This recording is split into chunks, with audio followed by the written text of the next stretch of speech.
Great job, Carolyn. The icebreaker is always a difficult speech because you have to get to know people before you can really speak to them well. But that's one of the things that Toastmasters will, in fact, teach us, and that's why we're here, is so that we can speak to any group. Our next speaker is delivering speech number 4 from the Competent Communication Manual. His objectives are to communicate ideas, and he says it best, using rhetorical devices, avoiding slang, and getting to the point.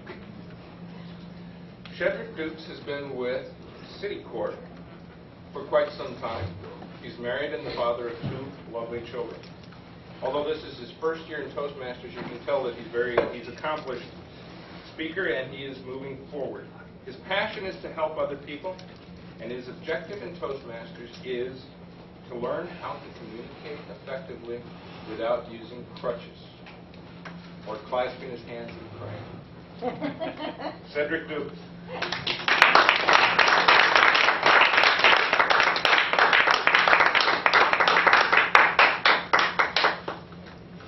Mr. Toastmaster, fellow Toastmasters, welcome guests. How bad do you want freedom?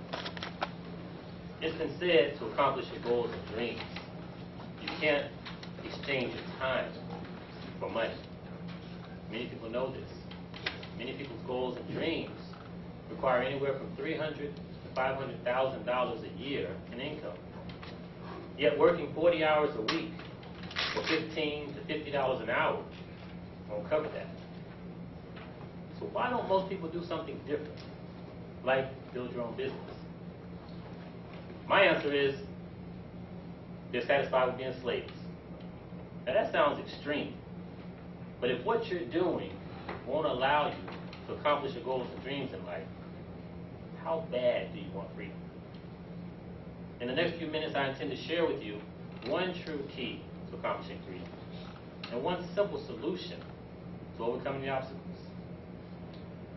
The Bureau of Labor Statistics has cited some facts, and 3 of them I'd like to share with you.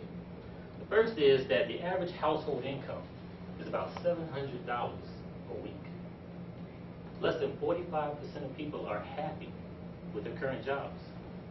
And if you look at 100 people who have worked from age 25 to 45 to 65 years old, 66% of them depend on Social Security. 29% are dead. 4% cannot stop working. And only 1% are wealthy. How bad do you think most people want freedom? So why go back to a job each day? Or just over broke? Why deal with a boss every day? Some spell it double S-O-B. Maybe the problem is our definition of freedom.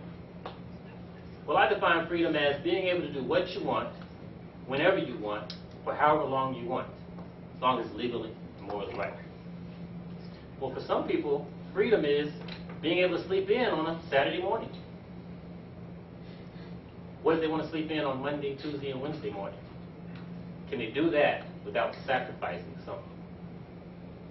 Well, I found most people want more than just extra sleep out of life. A lot of people's goals and dreams include spending more time with friends and family, being able to give more time helping others, being able to indulge in more of their own personal passions, and being able to relax at home in a nice, safe environment. But most people usually settle for maybe 1 or 2 of those. That's kind of like being chained to one room in a beautiful mansion, and maybe once a month or once a year being able to explore 1 or 2 other rooms. At some point in time, a very short period of time, they're going to want to explore more outside of that one home. They're going to want freedom. So here's the key to true freedom. Take time to figure out what it is you really want to achieve in life, and then invest all of your hours in work that is consistent with getting it for you. Now, a lot of people will say, yes, Shedrick, but you don't understand. I have to deal with blah, blah, blah. So let's talk about some of those common obstacles, or I say excuses.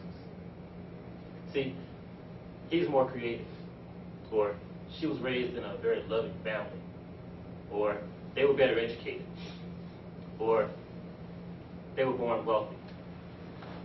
All of those obstacles suppose that we live in a level playing field, and that's, in our society, fantasy.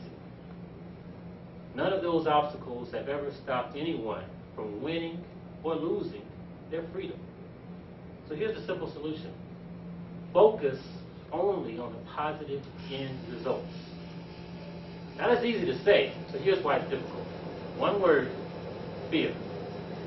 Fear of what my friends will think about me if I avoid them because they're negative. Fear of what I might miss if I stop reading the newspaper or watching the television every day. Fear of the negative what ifs, what abouts, but I can't, I don't know how. All the negative possibilities. But what if you could win and succeed and earn freedom? As I wrap up, I'd like to conclude by saying it's been said that freedom is a road seldom traveled by the multitude. Hopefully from what I've shared with you, you know why. Spend time in work that will get you what you want, and focus only on the positive end results. Develop that by looking at people who are where you want to be. And instead of looking at what they're doing now, focus on studying what they did before. And if you truly spend time studying what they've done, despite the obstacles they've encountered, you'll probably find yourself asking, how bad do you want freedom? Toastmasters.